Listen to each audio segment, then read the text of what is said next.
एक अधूरी कहानी सीजन 2।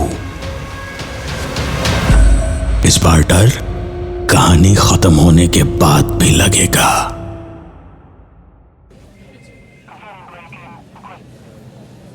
हाँ, कौन है वो? आप चलिए शुरू से बताइए, क्या नाम है, क्या क्या हुआ, ये सब कुछ। छोटू, चाय।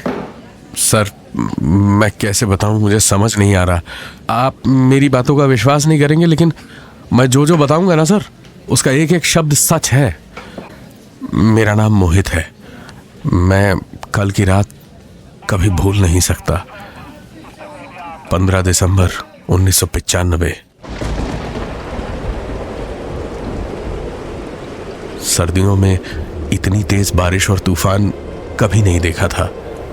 मैं घर पे अकेला ही था। विद्या बाहर गई थी अपने मायके।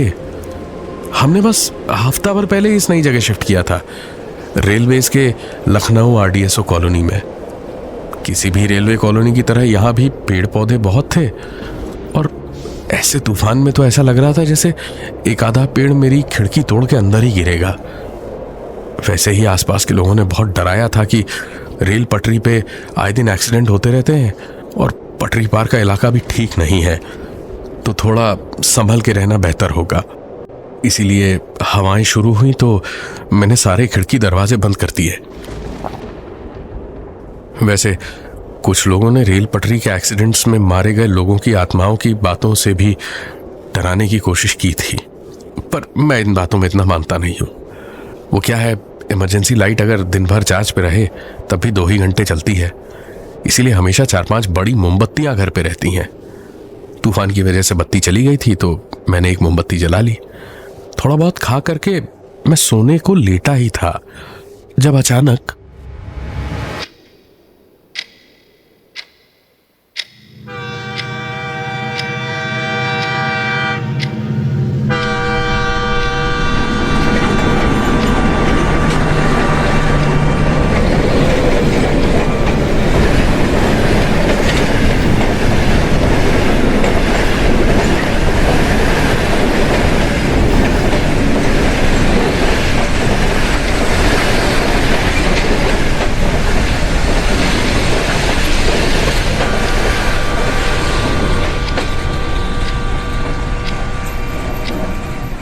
मेरा रेलवे क्वार्टर बिल्कुल रेल पटरी से जुड़ा हुआ है।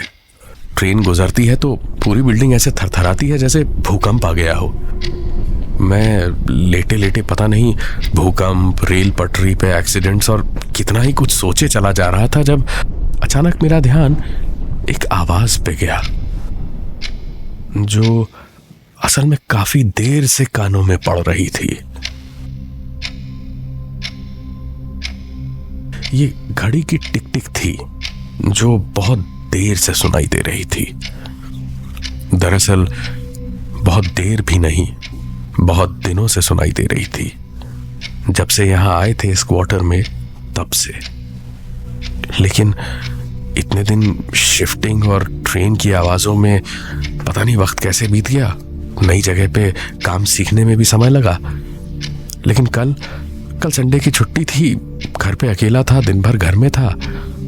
अब ध्यान आया कि लगातार या तो एक के बाद एक ट्रेन आ रही थी या फिर घड़ी की टिक टिक सुनाई दी जा रही थी।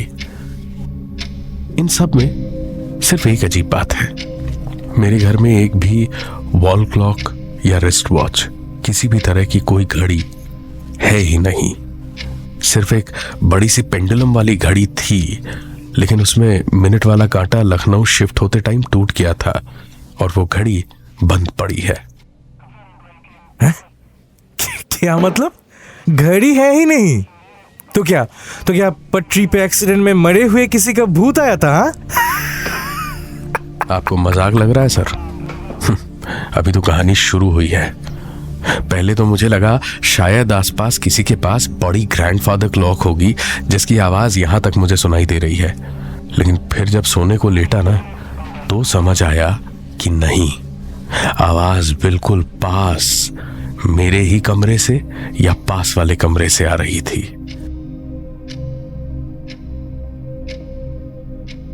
मैं उठा, मोमबत्ती मोमबत्ती की रोशनी में इधर उधर बहुत देर आवाज का पीछा करते करते ढूंढा, लेकिन कहीं कोई घड़ी दिखाई नहीं थी। मुझे यह भी लगा कि शायद दीवार में बनी हुई लकड़ी की अलमारियों में मुझसे पहले जो रहते थे शायद उनकी घड़ी छूट गई होगी। इमरजेंसी लाइट और टॉर्च दोनों जला के पूरे क्वार्टर का चप्पा चप्पा कोना कोना छान मारा, लेकिन कहीं कोई घड़ी नहीं मिली। हाँ, बीच में 2-3 बार मुझे ऐसा लगा जैसे मैं घड़ी की आवाज के बिल्कुल पास खड़ा हूं, लेकिन जैसे ही उसके पास पहुंचता आवाज जैसे चल के मुझसे दूर हो जाती है। काफी देर कोशिश करने के बाद भी जब मुझे कुछ मिला नहीं तो मैंने ढूंढना छोड़ दिया, और समस्या दरअसल यहीं से शुरू हुई। कैसी समस्या? बताता हूं। मैं तो घड़ी ढूंढना बंद करके वापस लेट गया कि बाहर किसी और की घड़ी होगी, या चाहे जो आवाज हो सवेरे जब उजाला होगा तब देखेंगे। और एक आध बार यह भी लगा कि बाहर चल रही वो तूफानी हवा वही शायद आवाज का खेल खेल रही है। हवा इन बंद खिड़की दरवाजों में से कहीं से आ रही है और आसपास की आवाजें लेके आ रही है।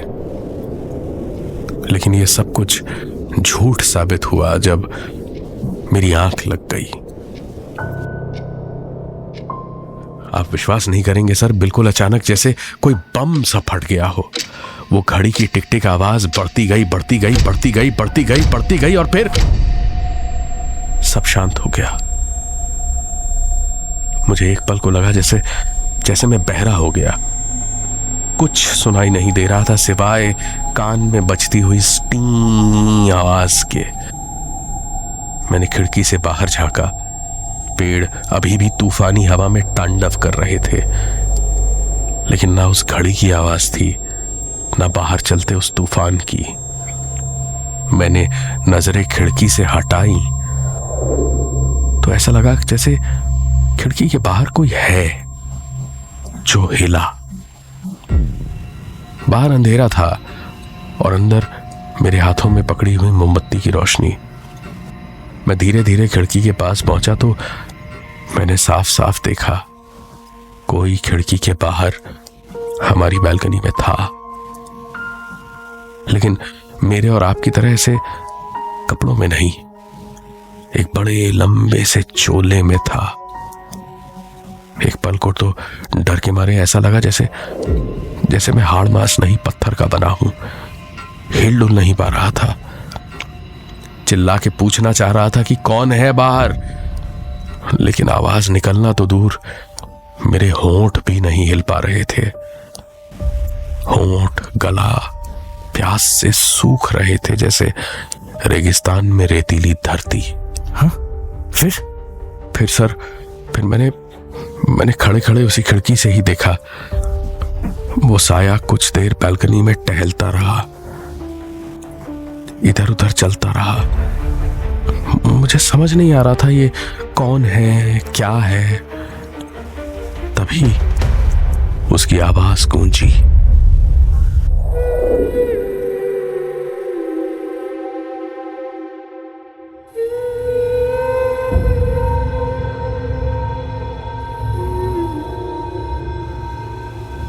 गुनगुना रही थी। कोई औरत थी, या शायद किसी औरत की आत्मा। ओ, मतलब जैसे आपके पड़ोसियों ने बताया था। मैंने कहा था आपको विश्वास नहीं होगा मेरी बातों का, लेकिन मैंने आपसे यह भी कहा था कि मेरी कही हुई एक एक बात, एक एक शब्द सच होगा, और जो जो मैंने आपको बताया है सब कुछ सच है। अरे नहीं Mohit ji, sorry, I am really sorry. बताइए बहुत मजेदार है। आई मीन सॉरी, बहुत इंपॉर्टेंट डिटेल्स है। बोलिए। हाँ, क्या बोले? गुनगुनाना शुरू हुआ। हाँ, उसके बाद क्या हुआ? हाँ, तो मैं खिड़की पे खड़ा हुआ था और वो बाहर से गुनगुनाने की आवाज आ रही थी उसकी। मेरे कान में बजती वो सीटियां, वो टी की आवाज, बाहर का तूफान, सारी आवाजें बंद हो चुकी थी। लेकिन अब मेरे कानों में सिर्फ उसके गुनगुनाने की और वापस उस घड़ी की टिक टिक टिक टिक गूंज रही थी। मैं उसे देखकर पहले ही पत्थर की मूरत जैसा जड़ होके खड़ा था, और अब आवाज सुन के तो सर लग रहा था जैसे मेरा दिल भी धड़कना बंद हो रहा था। ऐसा लग रहा था जैसे मौत की आवाज है, वो मौत जो शायद मुझे लेने आई थी। ये देखिए सर, ये देखिए, आपको बताते हुए मुझे कब कभी आ रही है। ये देखिए सर, रोंगटे खड़े हो रहे हैं मेरे। कोई बात नहीं, कोई बात नहीं, अब घबराइए नहीं, यहाँ बैठिए। क्या है, मेरा एक और केस है, 1 हफ्ते से वेट कर रही है बेचारी मेरे लिए। बोलिए क्या है ना, मर्डर केस है। मैं आपके जैसे कि भूतों वाला नहीं, मर्डर। उनसे जरा मिल के आता हूँ, पास वाले कमरे में ही है वो। एक काम करता हूँ, उनसे मिल के आपका और उनका दोनों केस का डिसीजन एक बार में कर देता हूँ, बस। ठीक है ना? क्या है, मेरे पास और भी बहुत सारे केसेस पेंडिंग हैं। I am a busy man, you know. Sir आप उठ के कहाँ जा रहे हैं सर?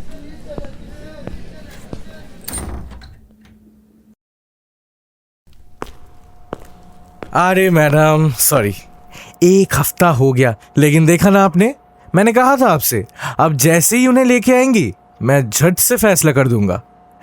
चलिए अब आप अपनी कहानी सुनाइए। चलिए, आई एम लिसनिंग। हमारी शादी 1990 में हुई थी। शुरू में हम दोनों बहुत खुश थे, लेकिन दिक्कतें शुरू हुई जब मेरे एक के बाद एक 3 मिसकैरेजेस हुए। तीसरे वाले के बाद तो मोहित बिल्कुल चुपचाप रहने लगा। मुझे लगा था ऐसी मुश्किल घड़ी में वो मुझे संभालेगा, लेकिन वो अजीब सा मायूस से रहने लगा। ना ठीक से बात करता था, ना ही मेरे ओर देखता भी था। मैं खुद एक औरत होके इतने बुरे वक्त से गुजर रही थी, लेकिन ऐसे हाल में भी मैंने ही उसे संभाला। फिर धीरे धीरे सब ठीक होने लगा, और फिर एक दिन मोहित बहुत खुश होके घर लौटा। उसको प्रमोशन मिला था। वो आके बोला, विद्या, विद्या, विद्या कहाँ हो? अरे जल्दी आओ, खुशखबरी है विद्या। अरे क्या हुआ बाबा, ऐसा क्या हो गया कि पूरा घर सर पे उठा लिया तुमने? मुझे प्रमोशन मिला है। अब हम यहाँ बनारस DLW नहीं, बल्कि उत्तर प्रदेश की राजधानी लखनऊ में रहेंगे, वहां की रेलवे कॉलोनी RDSO कॉलोनी में। और अब मैं ग्रेड 3 नहीं, ग्रेड 2 ऑफिसर कहलाऊंगा। बड़ी तनख्वाह होगी, बड़ा क्वार्टर, और भी बहुत कुछ मिलेगा विद्या। और अब तो पक्का हमारा बेटा ही होगा। अच्छा, बेटी क्यों नहीं हो सकती ऑफिसर साहब के घर पे? विद्या यार, समझा करो। बेटा होगा तो वंश का, खानदान का नाम आगे बढ़ाएगा। बेटी तो शादी के बाद पराई हो जाएगी ना। What's wrong with you? कैसे घटिया बातें कर रहे हो यार तुम? मतलब मैं एक लौती बेटी हूँ मेरे बाप की, तो ये उनके खानदान और वंश के लिए बुरा है? अरे नहीं बाबा विद्या, नहीं, ऐसा नहीं है। देखो, तुम जो भी कहो, मैं जो भी कहूँ, उससे कोई फर्क नहीं पड़ता। और वैसे भी हमारे गुरुदेव बाबा जी की जड़ी बूटी चौथी बार फेल थोड़ी होगी। इस बार तो बेटा होगा ही होगा। What do you mean by that? इससे पहले 3 बार बेटा नहीं था? हाँ, वो मतलब मोहित सच सच बताओ, वरना मैं अपने मरे हुए 3 बच्चों की कसम खा के कहती हूँ, तुम्हारी छाती चीर के खून पी जाऊंगी तुम्हारा। हाँ? क्या कहा तूने? मेरी छाती चीरेगी तू? हाँ? मेरा खून पिएगी? मसल के रख दूंगा तुझे मैं। चुपचाप लखनऊ चलने की तैयारी कर। प्यार से बात कर रहा हूं तो सर पे बैठेगी।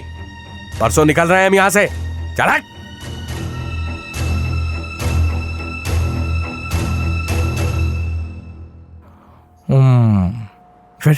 फिर क्या हुआ? फिर तो सर मैंने सोच लिया था कि मैं उसको छोड़ूंगी नहीं, लेकिन मेरे पास सबूत नहीं था कोई। खैर, भगवान ने भी मेरी तुरंत ही सुन ली। पैकिंग करते करते मुझे डॉक्टर की रिपोर्ट्स मिल गई। तभी पता चला था कि मेरी बच्चियों का जेंडर टेस्ट भी करवा लिया था उसने धोखे से, और अबॉर्शन की दवाइयाँ जिस दुकान से लाया था उनका पैकेट भी था, और उस पैकेट में दवाइयाँ भी थी जो मुझे आयरन की दवा बता के खिलाता था वो। अरे बस कीजिए विद्या, बस कीजिए। मैं आपका दर्द समझता हूँ, आप भी समझिए। आप रोने की कोई जरूरत नहीं है। अब तो इंसाफ का समय है, और मेरे इंसाफ करने के लिए अपनी कहानी पूरी कर दीजिए बस। वो क्या है, कहानी सुनना ज़रा फॉर्मेलिटी है, वैसे पता तो सब है ना। जी जी बताती हूँ। मैंने उस दिन तो कुछ नहीं कहा। हम लोग जैसे ही लखनऊ पहुँचे, पहले ही दिन जब ये ऑफिस गया तो मैं निकल पड़ी हॉस्पिटल। 2 गली के बाद ही था। डॉक्टर को दवाइयाँ और प्रेस्क्रिप्शंस दिखाई तो उन्होंने मोहर लगा दी कि मुझे जिसका डर था मेरा पति वही निकला, राक्षस।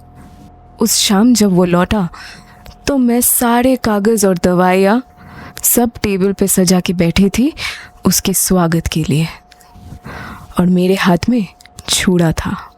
वो जैसे ही मान लेता कि उसने मेरे 3 बच्चों को इसीलिए मारा क्योंकि वो लड़कियां थी, मैं छुरा उसकी छाती में उतार देती। वो आया, मैंने पूछा भी। उसने माना कि उसने ही ये सब किया, लेकिन छुरा मार पाओ उस हाथापाई में धक्का लग के पेंडुलम वाली बड़ी घड़ी का कांच टूट गया। गुस्से में मोहित ने उसका बड़ा वाला कांटा खींच के निकाला और वही समय का कांटा मौत की तलवार बना के तब तक मुझ पे चलाता रहा जब तक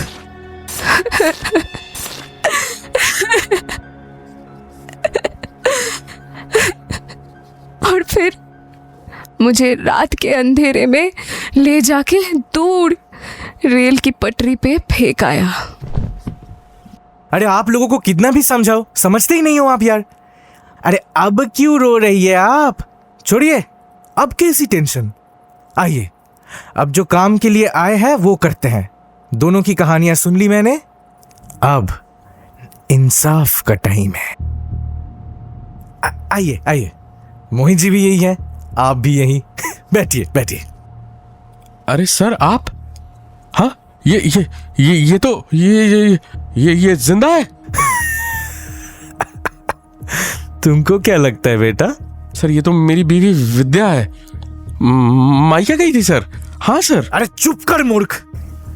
ओह, समय तो लगता ही है ना थोड़ा समझने में कि अब जिंदा नहीं है, मर चुके हैं आप।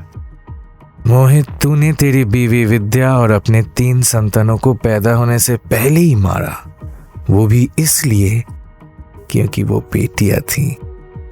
तेरा समय भी आ गया था। तेरी बैल्कनी पे और कोई नहीं, विद्या ही थी। उसे देख के ही हार्ट अटैक से मर गया तू। उसको बड़ा मर्द मानता है ना, और औलाद भी तुझको बेटा ही चाहिए। 4 जाने ली, लेकिन एक आत्मा देख के मर गया। बड़ा मर्द। वैसे पता तो मुझे सब कुछ था, लेकिन तुझे यहां ऐसे बिठाना जरूरी था।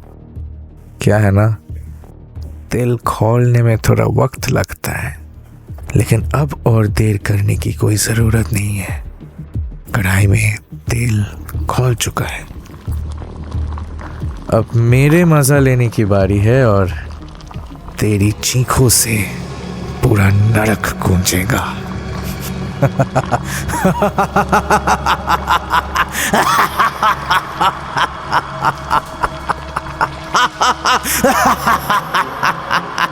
नहीं सर, नहीं सर, मुझे माफ कर दो, मुझे माफ कर दो। नहीं नहीं नहीं।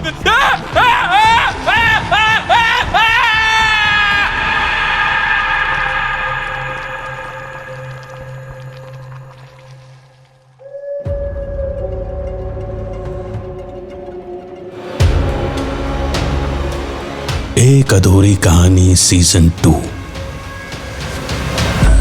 इस बार डर कहानी खत्म होने के बाद भी लगेगा।